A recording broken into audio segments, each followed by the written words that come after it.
Across the history of television, writing a good final episode is an exceedingly rare feat. More often than not, even the most critically lauded shows have left audiences underwhelmed or even furious at the way they decided to end the story. Today I want to answer the question, why are TV writers so bad at writing an ending? And maybe why we should cut them some slack. Hi, my name is Tim, I write for television, and I'm sure that the last video I make for this channel will be a disappointment. Before we begin, I want to talk about spoilers. I'm going to talk about the ends of a lot of different shows, but I'm going to speak about them very broadly, very generally, without any specific plot points. But if you want to avoid knowing anything at all about how various shows end, here are the time codes for when I'm going to talk about all these shows, and you can skip those parts. Cool? Alright, let's begin. On May 19th, 2019, I sat down with a group of friends and we watched the final episode of Game of Thrones. It was a harrowing experience. For me and most people watching. It was one of the more baffling ball drops in storytelling history. Every plotline resolved in the least interesting way possible. The careful, meticulous plotting the show was famous for was thrown out for the sake of convenience. It was a mess. The critical reception to the finale was so negative that the show essentially dug its own cultural grave. The episode was such a disappointment that the show burned the goodwill it had built over several seasons of excellent storytelling. This was especially hard for me because I know two of the writers for Game of Thrones, and they are both very kind people and very talented writers. And it got me wondering, as many other viewers, how did people who wrote this show at its height think that this was a good episode of television? But the more I thought about it, the more it made sense. See, when you're watching a show, you as an audience member are building a relationship with it. You have certain expectations of what should happen in the show. You build attachments to the characters, to the world, to the tone. The show has made a promise to you through its narrative style and genre, and you have made the commitment of time to it. But what audiences don't realize is that the writers also have a relationship with the show, only it's a very different relationship. For the writers, it's the place where they work. It's the place where they see their friends. It's, for a lot of writers, the first place they ever get to express themselves creatively for a living. A show is a special place that comes to represent something far more than the episodes that result from the work. So when the show ends, when the lights turn off and everyone goes their separate ways, it's kind of like saying goodbye to your family.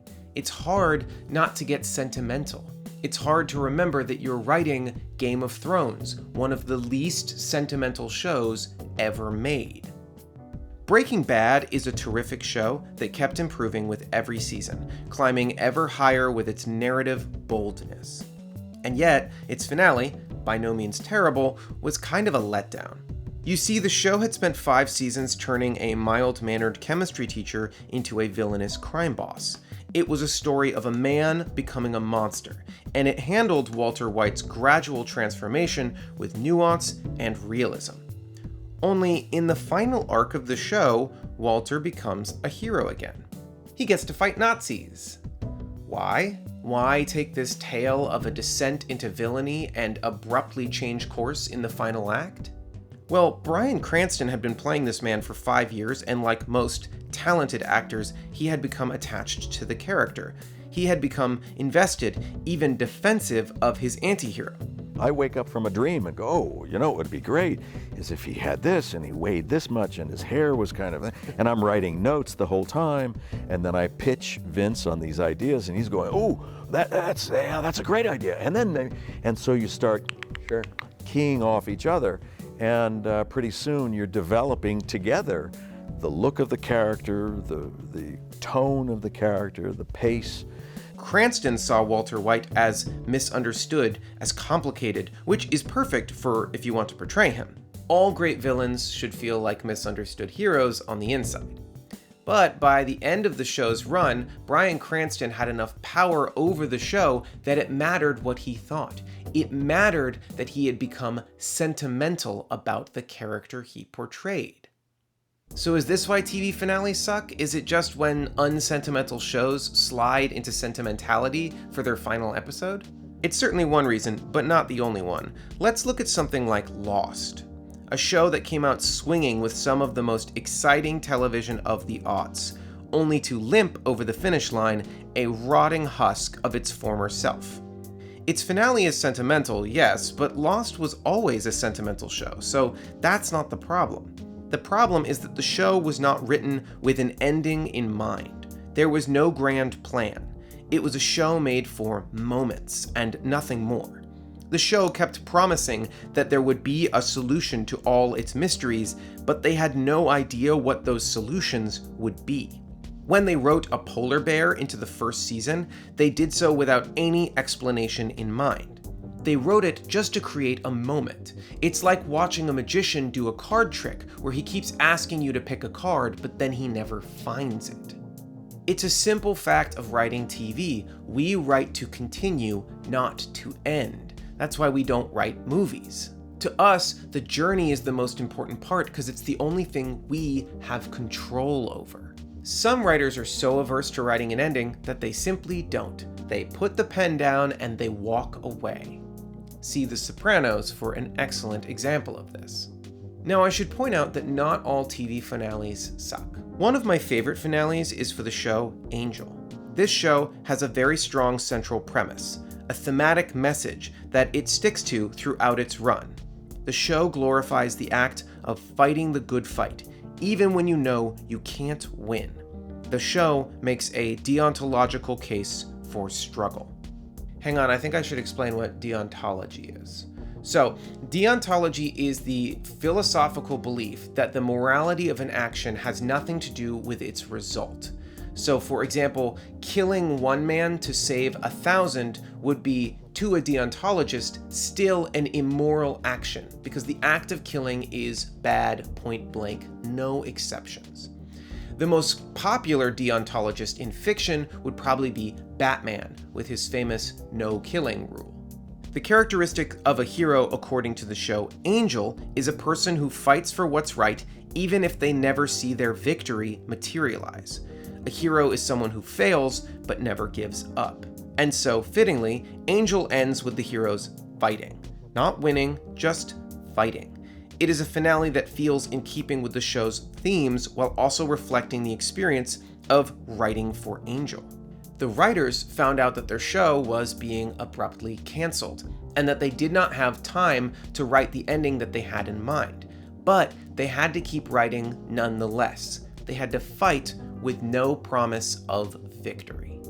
The finale of Star Trek: The Next Generation is terrific because in a lot of ways it refuses to be one. It's not about the final adventure of the crew of the Enterprise. It has a lot to say about the future and the past, things that are of tremendous importance to the writers as they look back at what they've made and look forward to an uncertain time.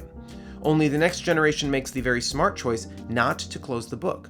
It simply offers a meaningful story, and then ends like many other Star Trek stories do, with the crew pleasantly socializing before their next great adventure.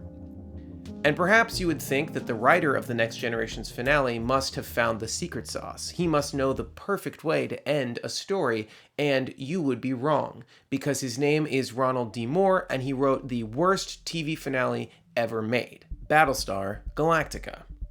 An ending built on a mountain of unexamined mysteries and nonsensical twists amounting to meaningless spiritualism and the carelessly waved hand of, I don't know, maybe God did it. Another potential reason for a bad finale is that people change. An artist may start out feeling passionate about what they're writing, but then over time they grow and they mature out of the sensibility that led them to writing the show in the first place. The show Buffy the Vampire Slayer was a teenage angst quip faucet that Whedon had grown out of by the time he came back to write the finale, so it lacks a lot of the energy the show was famous for. How I Met Your Mother is a fascinating example of a finale that missed the mark. In this case, the writers knew what they wanted to happen in the end. And since they were using these child actors for the flash forward sequence, they realized that the actors would be too old by the time they decided to shoot it. So they had to shoot the ending several seasons before the ending happened. The problem is that by the time they got to the end, the show had changed. The relationships that the audience were initially rooting for had become so toxic and irritating by the final season that it made no sense to have them get back together. Only the ending was locked, the finale was set in stone, the writers were unable to adapt to what the show had become. I think it's important to remember that art is made by people, or at least any art worth consuming. And those artists may not see what you see when you enjoy their art, because to them, it's not entertainment, it's their baby. And just as every parent one day loses control of their child, every artist eventually loses control of their art, as it becomes something bigger than what they've written on the page. Now I'm going to leave the room, and while I'm gone, why not hit the subscribe button?